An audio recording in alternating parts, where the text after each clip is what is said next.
see? How can life be what you want it to be?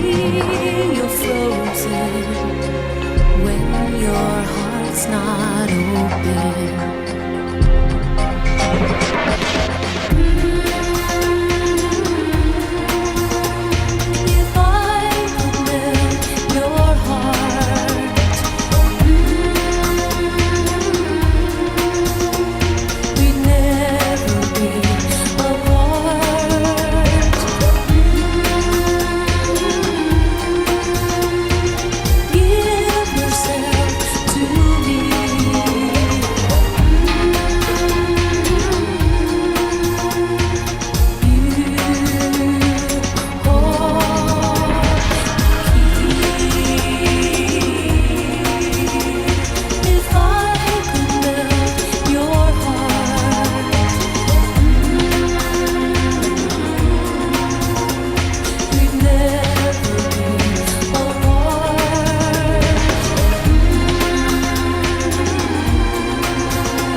I could literally be Madonna. I could literally be Madonna.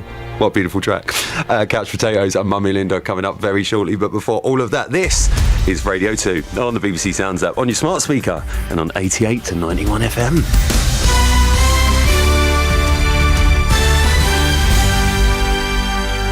BBC News at 4 o'clock. This is Mike Powell. Clarence House has refused to comment on reports that Prince Charles criticised the government's immigration policy, but insists he remains politically neutral.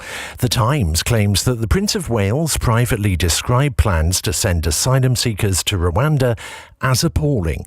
The paper's Home Affairs editor, Matt Datham, broke the story this morning. What will be the most uncomfortable for Clarence House is the fact that he is due to travel to Rwanda later this month to represent the Queen at the Commonwealth Heads of Government meeting. And it's awkward, I think, that this is coming. His private views are being published in our newspaper and are now known to be public.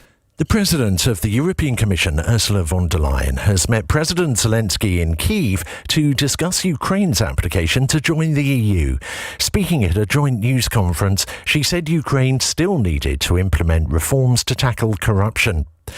The family of one of two British men who have been sentenced to death for fighting Russian forces in Ukraine say they're devastated. Sean Pinner was convicted of mercenary activities by a Russian proxy court in eastern Ukraine on Thursday.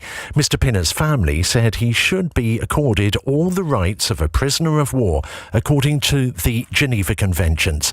President Zelensky's advisor, Alexander Rodniansky, says his country will support British efforts to assist him. We think whatever necessary, whatever has to be done, should be done in order to release these two soldiers, and we welcome that. But it should be clear that Russia is very adamant.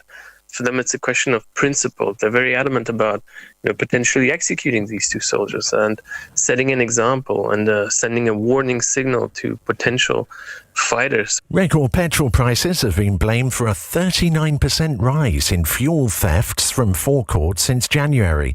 Petrol retailers say there's been a dramatic increase in the number of people claiming to have forgotten their wallets or driving off without paying.